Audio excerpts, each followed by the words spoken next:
This was the hardest part of my road trip. There were times where I really didn't know if I was going to make it. I had challenges of all sorts.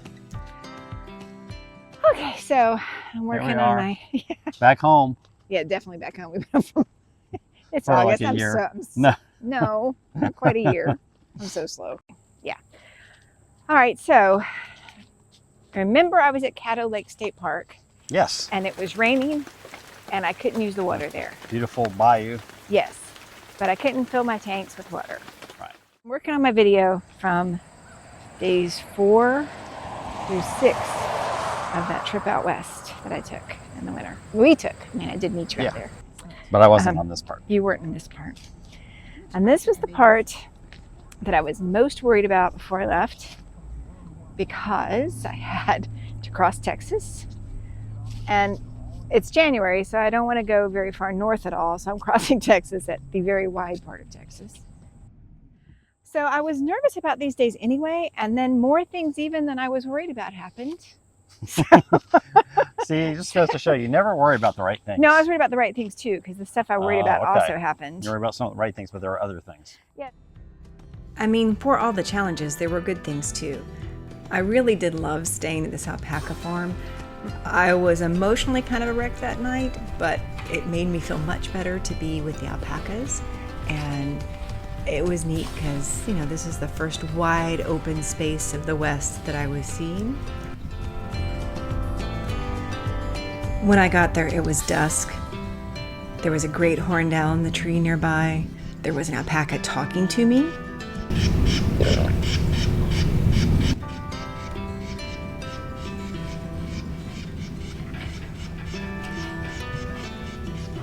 Hi. I'll get the tour later and find out who you are. I was going to develop great physical, mental, spiritual habits on this trip, and most of that had gone out the window by this point, but I did still make time to watch the sunset every night, and I tried to sit at least with my feet elevated to counteract all the driving. I'm trying to put my feet up, so I'm on the floor, and they're helping me. I admit this is not really helping. I elected not to actually take a complete tour of the farm, but I still enjoyed just visiting with the alpacas. Hi. Hello. Hello. I don't have anything for you. I'm sorry. That's an interesting sound you make.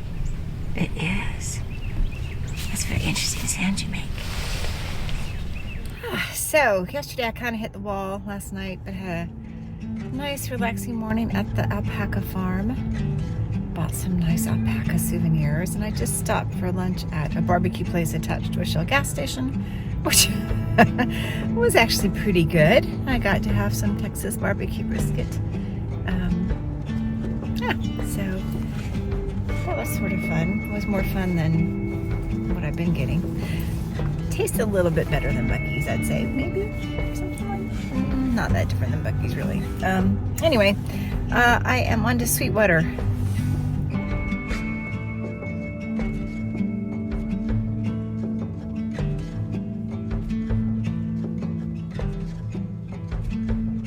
So the new thing that happened, so we knew the batteries were low, but they were actually dead. So that was one thing that stressed me out. I didn't have any water to shower. I mean, I had drinking water and just jugs I bought. And, you know, I know people say you can just fill your tanks all over the place. And that has not been my experience. No. I got Overlander and tried it. Now, admittedly, I tried it when I was in Florida one time and nothing worked. Every place that said I could get water, no. And then sometimes they say you can get water someplace, but the only water I see is kind of like someplace I'm not trusting that cleanliness of that hookup. Yeah. So anyway, I don't believe that. Yeah. So I always just fill up when we're on a water hookup. Actually, at a campground. Yeah. When that works, which anyway. They had water issues. But the new thing that happened was I'm afraid of heights. I'm really terribly afraid of heights. And in Dallas, just outside of Dallas, there was a single lane, very high entrance Yeah. in this interchange. I had to join the interstate. And I had a full-out panic attack while I was very high in the air driving that camper. And the only way I didn't have to pull over, because that sounded actually worse than just continuing to go, because then I'd be stopped up high. Okay, it's filming. All right, gimbal issues are Yeah, I don't know where I was, but somewhat resolved. my fear of heights really, like, I got a new level of it on this trip. And I'm sure it was because I was also worried about their stuff. But the only way I got over that overpass was literally screaming out loud in the car to just follow the yellow line. And then I remember calling you, and I couldn't even tell you about it at first because I was just like trying to describe it, made me panic. And I had this lingering fear that made every single just like regular size overpass even make me get anxious. Yeah. So Still to this day. yeah. So Yeah.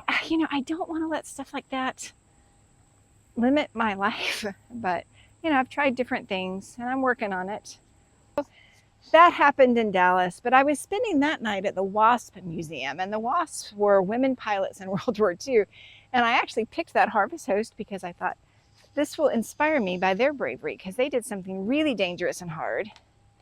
And I'm just driving the interstate highways across the United States, right? So compared to that, what they did, Not as hard. not as hard.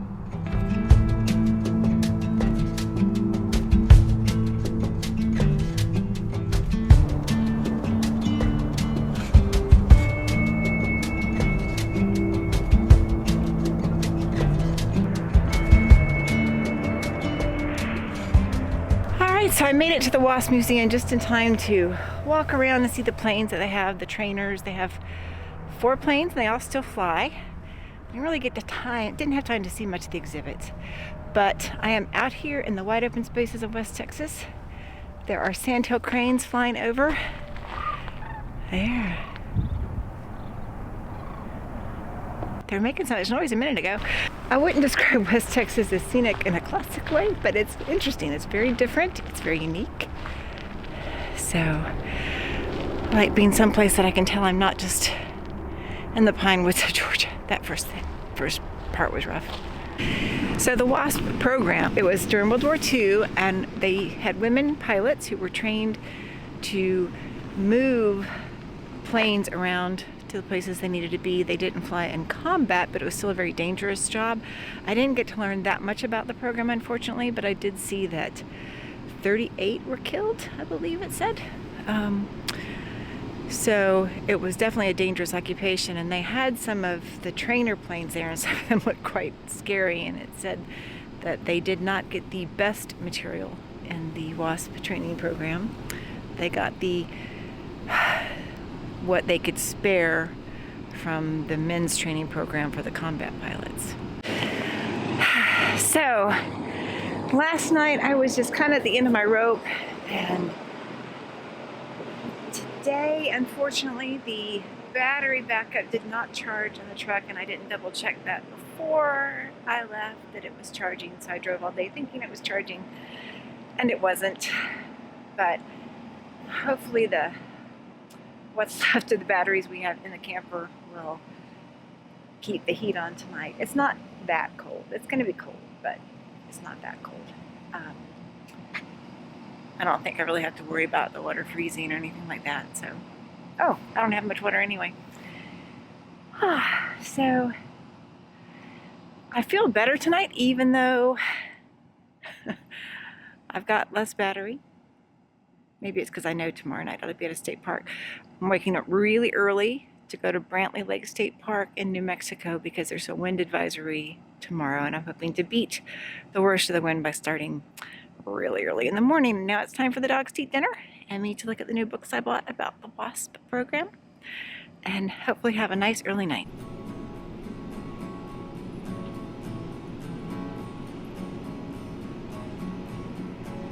This is where we met the first dog challenge of the trip. Giant sand spurs. After I'd let them run around, they came inside limping. Also, because my battery was so low, it was the first night we had just fairy lights. Randy had given me some solar-powered fairy lights, and that's what I used for lighting that night. The next morning I got up and out early. It was such a beautiful morning. I love that time of day. and I don't often get to drive through it. The landscape's not breathtaking, but you know, I found it really relaxing and peaceful.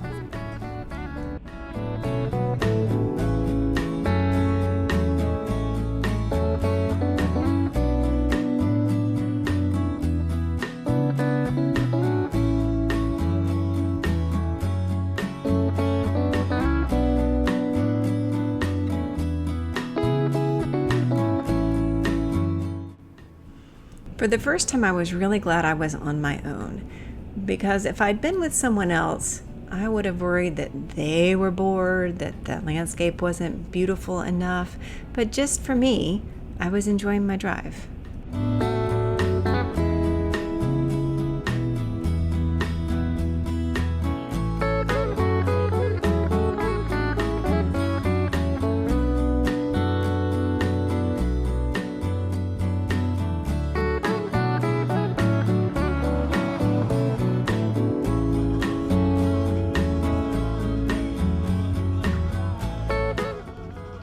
And then, of course, I was ridiculously excited when I started seeing tumbleweeds. Those are the things of legend and myth.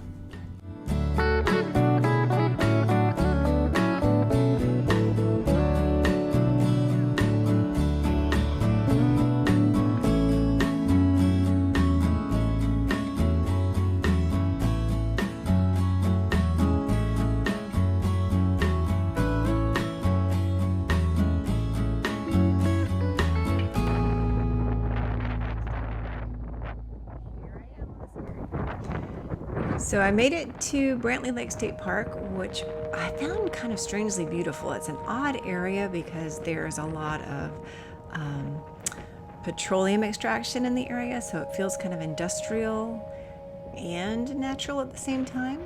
And I think it's funny here that I'm talking because you can't hear what I'm saying. I've got no idea what I was saying, but the campsite was beautiful and I was really happy to be there safely.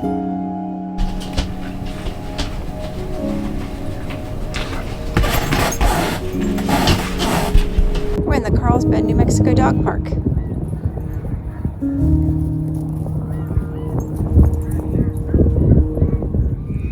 I'm guessing it's always really windy there because this is before the actual windstorm started. There's a beautiful sunset, and I found it kind of fascinating that in the distance you could see the fires from the oil wells burning off the methane. There's a windstorm. It's supposed to last until 9 p.m. tonight, which of course I can't wait that long to move, so.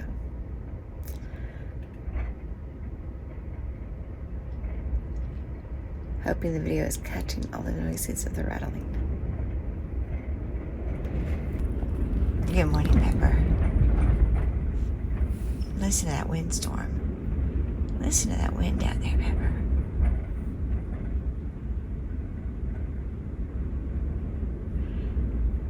What's weird is how I have a headache and feel really like I've been in some weird dehydrator all night, even though there's no draft in here that I can feel. No draft. But the windstorm is really raging. I think I have a plan on what to do. I would keep this campsite another night, but it's reserved, so I'm going to go talk to the rangers and see later after I go to Carlsbad Caverns if I could. Maybe those people won't come. Maybe they canceled Pepper. Maybe they did. Well, first light, it's about 6:30. There's a windstorm here, which is making me nervous about what I'm doing today. There's a blizzard in northern New Mexico, so I'm glad I came south. That part was right. And this was the part of the trip that made me the most nervous about weather. Because there are no trees, it's hard to get a feel for how windy it is.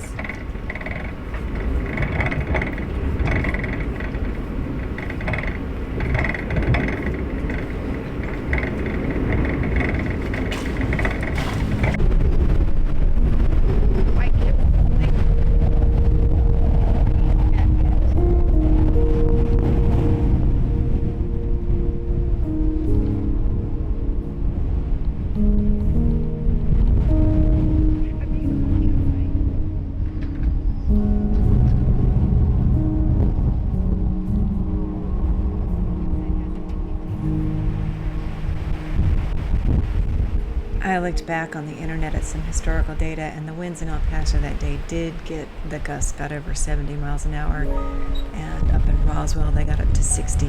So it was really a very windy day. This is what I looked like after I walked the dogs in that wind. I really relied on drive weather, by the way, to keep me safe. This was not a sponsorship, but I use this every day to look at the weather for my drive. And that day it was really crucial because you can put in what time you're leaving and kind of play with it and see if there's a better time of day to leave. And I thought that was a great app to have for this trip. I was in this area so I could see Carlsbad Caverns. And of course, the winds didn't affect the caverns at all, so I got to do that just like I'd planned, and it was amazing, even though I did have to rush. I only had a couple hours. The natural entrance is so impressive, but honestly, it kind of triggered my very sensitive fear of heights that day. I made it down, it was fine, but it's really high, even though you're underground. Okay, so I got to do my tour of Carlsbad Caverns, and lighting's a little funny. Sorry about that, but it's January 8th, so there's no crowds. I did make a reservation before, and my entry time was from 8:30 to 9:30. I got here just before 9:30, and it is right now about 11. I did the natural entrance and the shortcut through the big room, so that's how long it took. I did stop at the restroom a couple times and the gift shop really quickly, but it's a really accessible cave. Like if you have mobility issues and you just wanted to come and see the great room, there's an elevator. The big room, there's an elevator. And even though I definitely had to rush, I mean, you could spend hours and hours and hours in the cave, but I had to rush, and it was still well worth my time. All our national parks are so wonderful. At that point, and here's a teaser, we didn't come home in the same truck we left in. Not voluntarily, Very not on sad. purpose, yeah. Still sad about that. That's for another day. But the winds were so strong, I was going to have to go north or stay an extra day, which I wasn't anxious to do because I was supposed to meet Randy in San Diego on day 10. And I thought there was a window for me. The winds would be slow enough. But honestly, the truck I was driving, if a big semi went by, our trailer would waggle a little bit. So I really couldn't take it out in high winds. But I went north. I did go through some snow, but the roads were clear. So that was exciting because I didn't know if the roads would stay clear. And I'm going up in the mountains. What was the pass that you used? I don't remember the name. I'll have to look it up. Okay, we'll put it on the video. But there had been a blizzard up there. Yeah. Earlier, like the day before, so there was snow everywhere, but they had cleared the roads. Yeah. So it was just that I didn't know. Right. And there were still winds. I was driving literally like between 30 and 45 in a 70-mile-an-hour zone. But I did it, and I made it to Las Cruces. So this is the video. And I mean, some of it you can see in the video, but some of it, honestly, like the panic attacks, of course, I'm not filming those. You didn't get those. I did not. Yeah. We'd have to suspect it was fake if you got that on the video. Oh, wait. Yeah. The land above ground at Carlsbad Caverns was also beautiful, and I enjoyed a very short hike just to look around a little bit. And then I drove up to Roswell. Didn't see any aliens, only some strange clouds. Then over the mountains to White Sands and down to Las Cruces. Illusions, and we leave all our conclusions. Remember, hope instead, the best is up ahead. Oh, living with no regret. Oh, we don't have to look back. Steady, not in a rush, letting the future unfold. Journey. This is a community observation deck.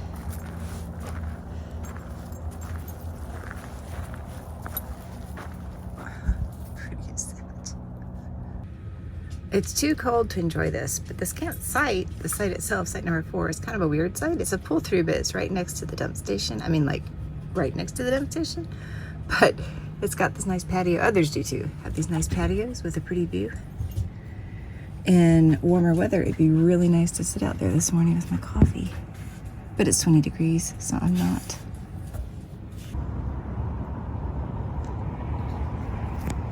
I like this site. It's got such a nice patio area. Even got a solo stove over here that you can sit and look out of the mountain view. That's really pretty. Now I have to admit, there's also a water retention pond down there, and there's the dump station. So there are better spots, but it's a pull through, which was one thing I was always looking for. But gosh, what a beautiful morning. Remember, hope instead, the best is up ahead. Oh, living with no regret. Oh, we don't have to look back. I'm here at Mesilla Bosque State Park, right on the Rio Grande. We're going to take a little walk. We're in Las Cruces. And have a good night's stay. Yes, Pepper, we're going to walk. Pepper is really ready to go. At the KOA here. Really pretty playground. This looks like a beautiful park. I wish I could see a roadrunner, but I know I guess they're fast. Maybe they're not too afraid of dogs. So, here's hoping. Oh, living with no regret. Oh, we don't have to look back. All fears run clear, living with no regret. So after that last stop in New Mexico, I was on to Arizona, and that's a story for another day.